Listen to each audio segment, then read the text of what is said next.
And this is something that I didn't say for a long time because it's complicated and because it's hard to say without hurting a lot of people's feelings, but the truth is that I hated my wedding and I hated getting married.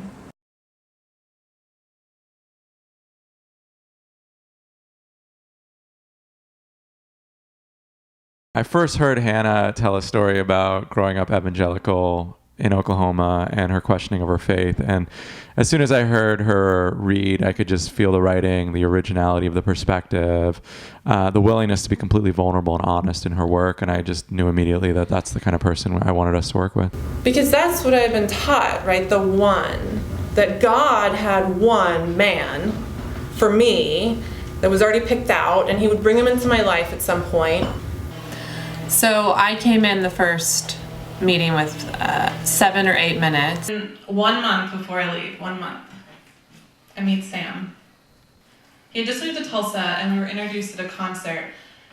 Well, first of all, the story has so many different locations and beats. And I noticed him because he's genuinely kind and very cool, but like unconcerned with being cool.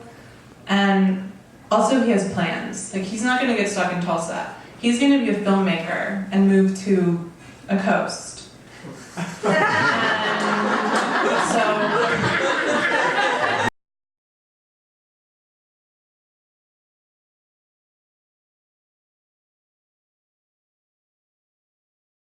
It's kind of a long story, and I think I had sort of tried to condense some of it in order to make it short. And then one night on the porch of the treehouse, he tells me that he loves me for the first time.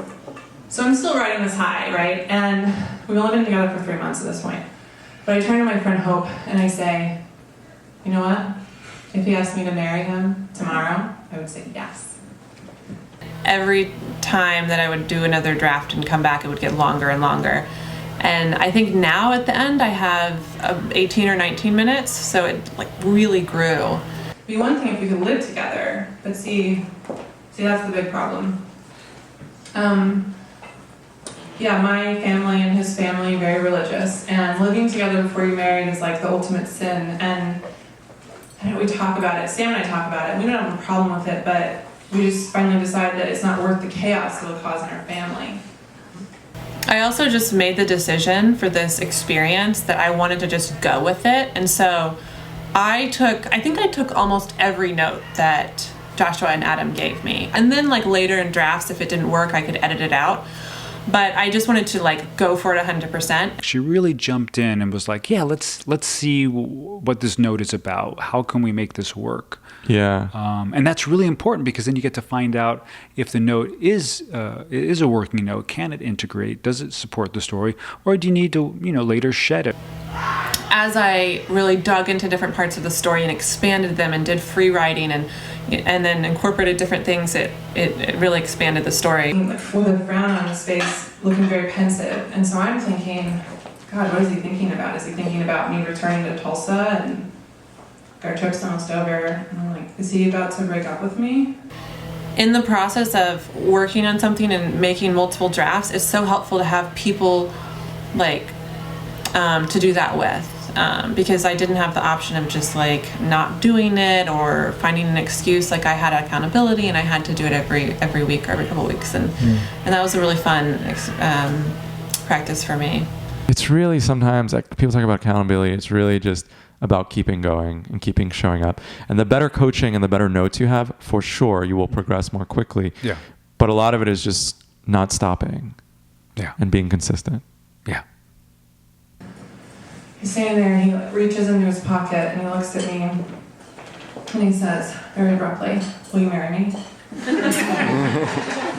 Okay. Oh. It feels really satisfying on this project because I feel like one of the things that this experience has made me do is take something from the very beginning and like see it all the way through. It's an ongoing development. Like you never stop finishing developing your art or yourself as an artist.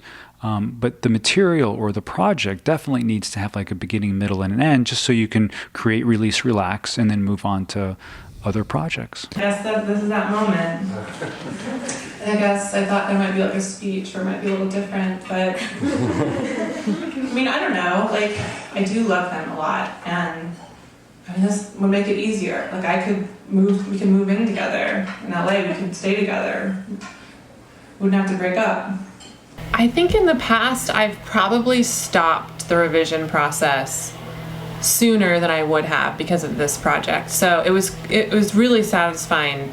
Today I actually went back and looked at my first draft, and it's satisfying to see like how far it has come. And also there is a level of satisfaction in like all of this hard work that I've put in and that you guys have put in, and then instead of it just sort of existing, that, I mean, I know people will hear it on the podcast also, but to be able to perform it live feels good.